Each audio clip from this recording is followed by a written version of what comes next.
Hey guys, really excited. Just got this universal wall mount. This thing is going to be really nice for your iPads. It's got 360-degree turn, so however you want to position it and use it, you absolutely can.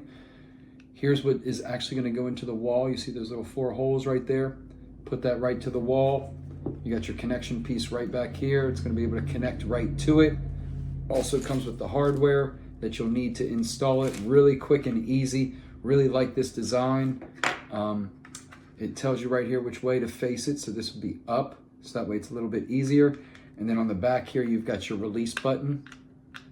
It's going to allow you to expand and hold several different types of size iPads, which is really, really nice.